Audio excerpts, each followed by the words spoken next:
Okay, people, let's take things a tiny step back before we show you how to write triple-nested for loops in Python. For a minute, think of the visualization we used in our previous video to represent an iteration that goes through two nested loops. While doing that, we associated the two loops to values representing the rows and columns in a table. Remember? This probably rings a bell. Yes, in your future analyses, you can relate such a set of two nested loops to a data table, and not only with two columns, but rather with as many as you like. Apart from already having the products and expected sales variables, let's create a third sequence, this time a tuple. We'll call it time horizon and store the values of 1, 3, and 12 in it to later calculate monthly, quarterly, and annual expected sales revenue, respectively. We can proceed by using the nested loop from our previous lecture and add a third loop by inserting the following line of code between the second and the third row. For k and time horizon, colon. You must know that written in this way, a program can also be referred to as a triple nested loop.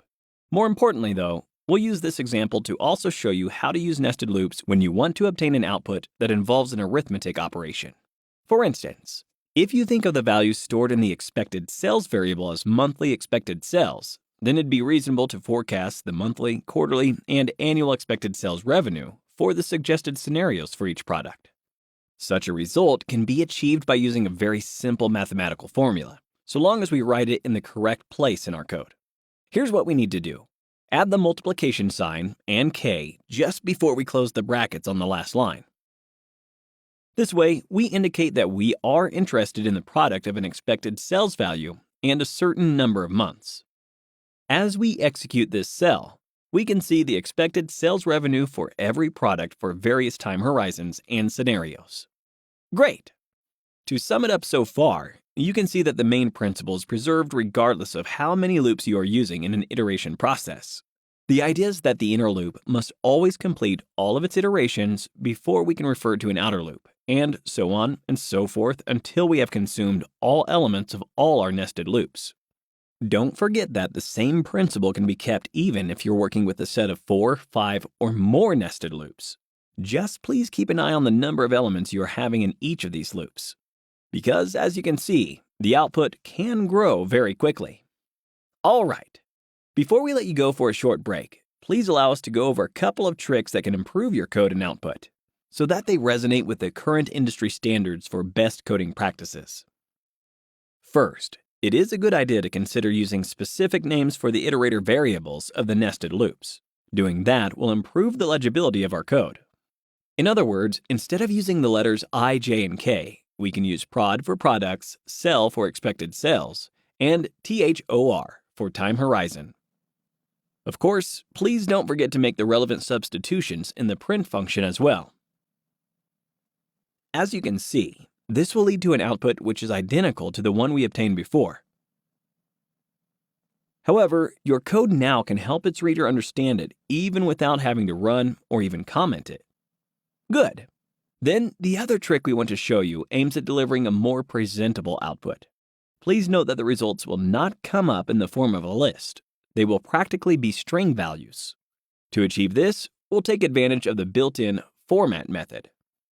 More precisely, imagine that we wanted to obtain string values that state the time horizon, the expected sales revenue, and the product they concern. So a string of the following structure should do a great job. Expected sales for a period of a certain amount of months for the given product, expected sales revenue in dollars.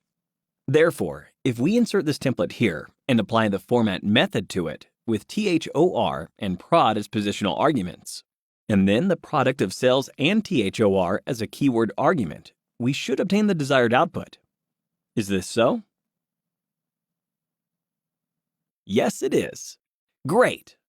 Please pay attention to how we use the iterator variables THOR and prod as positional arguments directly. This actually helps us obtain results in a more elegant way.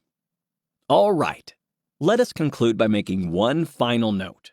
If you swap the places of the second and third nested loops, we'll obtain an identical output, sorted differently. This shows that in certain situations, you can switch the dimensions without making an impact on the essence of your results. You will have just changed the order in which the rows will be displayed, in case the new order appeals to you more. You see? Now that you learned about nested loops, you can surely imagine how much this tool can help you in your analyses when working with large amounts of data. However, do you know that writing nested loops is considered non-Pythonic? This means one thing, and one thing only. Often, you can employ a better Pythonic way to write such programs. It involves using list comprehensions, and that's what we'll be dealing with in our next video. See you there.